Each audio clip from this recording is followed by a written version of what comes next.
તમે દેખાડા માટે ઉપવાસ કરો છો કે ઈશ્વરને માટે કરો છો? પ્રભુ ઈસુ ખ્રિસ્ત કહે છે, જ્યારે તમે ઉપવાસ કરો ત્યારે કપટીઓ જેવા ઉદાસ ચહેરા ન બનાવો. ઉપવાસ એ કોઈ પ્રદર્શન નથી, તે આંતરિક સમર્પણ છે. ઉપવાસ ફક્ત ખોરાક છોડવાનો નથી, તે છે શરીરની ઈચ્છા સામે લડવું, આત્માની ભૂખ ઓળખવી, દેવને પ્રથમ સ્થાન આપવું. જ્યારે શરીર નબળું પડે છે ત્યારે આત્મા મજબૂત બને છે. પ્રભુ ઈસુ ખ્રિસ્ત કહે છે, તારા માથા પર તેલ ચોપડ અને તારું મોં ધોઈ લે. એનો અર્થ શું છે? લોકોને દેખાડવા માટે નહીં, પણ દેવને ખુશ કરવા માટે ઉપવાસ છે.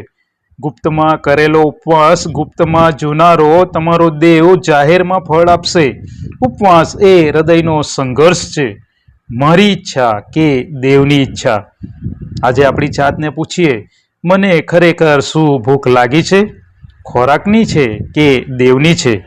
હે પ્રભુ, મારી આત્માની ભૂખ વધાર. આમેન.